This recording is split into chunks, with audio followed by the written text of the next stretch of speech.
आज भी हिंदी भाषा के विद्यार्थियों की शिक्षा इनकी किताबों के बिना अधूरा रहता है। महत्वपूर्ण योगदान रहा है गाजीपुर के एक लाल का हिंदी भाषा के क्षेत्र में।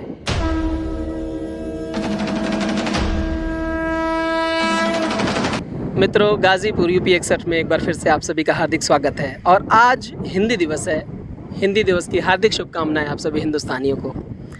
और हम इसलिए आज इस वीडियो को बना रहे हैं क्योंकि हमारे एडमिन शिवांश त्रिपाठी ने एक बहुत ही खूबसूरत लेख लिखा है हिंदी भाषा के ऊपर। आज मैं सुनाऊंगा उनका लिखा हुआ लेख। शुरू करते हैं। हालांकि आज गाजीपुर में हवा बहुत तेज़ चल रही है, मैनेज करना थोड़ा मुश्किल हो रहा है और हम इसके लिए क्षमा भी चाहते हैं, लेकिन हमारा इस पर कोई ज़ोर नहीं है।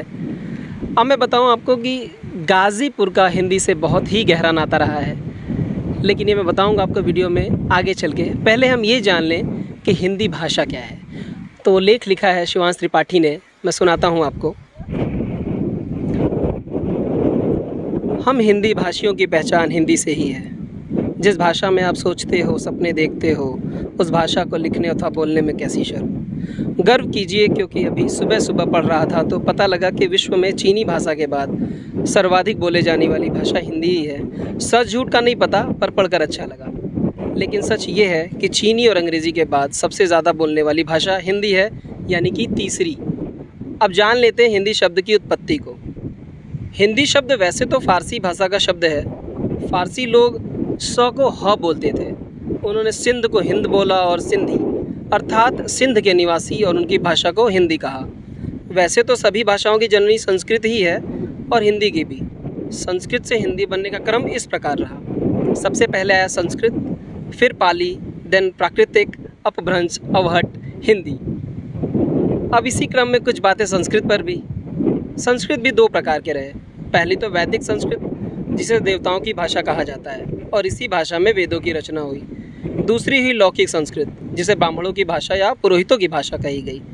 इसी लौकिक संस्कृत में रामायण और महाभारत जैसे महान ग्रंथों की रचना की गई। और संविधान में भी हिंदी को राजभाषा का दर्जा दिया गया है। अनुच्छेद 343 में उल्लेख है कि संघ की भाषा हिंदी और लिपि देवनागरी होगी। वर्तमान में भारत में 22 राजभाषाएं हैं। और अब हम जानेंगे गाजीपुर का योगदान हिंदी भाषा के क्षेत्र में। वैसे तो हिंदी में भाषा विज्ञान की समृद्धि का जिसको सर्वाधिक श्रेय मिलता है वो है डॉक्टर भोलानाथ तिवारी। डॉक्टर तिवारी हिंदी के कोशकार, भाषा वैज्ञानिक एवं भाषा चिंतक थे। हिंदी के शब्दकोशीय और भाषा वैज्ञानिक आयाम को समृद्ध और संपूर्ण करने का मुख्य कार्य इन्होंने ही किया है। और आपको जान के खुशी होगी कि डॉक्टर तिवारी का जन्म हमारे गाजीपुर ज़िले से ही सटे आरीपुर गांव में हुआ है, जो लगभग यहाँ से 8 से 10 किलोमीटर की दूरी पर स्थित है। बचपन से ही भारत के स्वाधीनता संघर्ष में सक्रियता के सिवा अपने जीवन संघर्ष को आरंभ करके अंततः प्रतिष्ठित प्रोफेसर बनने तक की यात्रा डॉक्टर तिवारी ने अपने अंतर्ज्ञान और कर्म में आस्था के बल पर गौरव सहित पूर्ण की। उन्होंने लगभग 88 ग्रंथ प्रकाशित किए। भाषा विज्ञान, हिंदी भाषा की संरचना, अनुवाद के सिद्धांत और प्रयोग, शैली विज्ञान, कोश रचना और साहित्य समालोचन जैसे ज्ञान गंभीर और श्रम साध्य विषयों पर एक से बढ़कर एक प्रायः 88 ग्रंथ रत्नों का सृजन कर उन्होंने कृतित्व का कीर्तिमान स्थापित किया।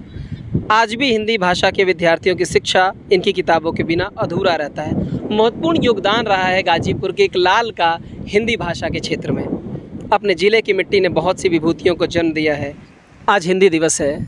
हालांकि ये लेख त्रिपाठी जी ने काफ़ी पहले लिख रखा था। हमने इंतज़ार किया था इस खास दिवस का। पूरा हिंदुस्तान आज हिंदी दिवस मना रहा है। तो दोस्तों, कुछ नई जानकारी मिली हमें भी और आपको भी। अगर ये आज की वीडियो अच्छी लगी हो, लाइक करें, कमेंट करें और हो सके तो शेयर भी करें।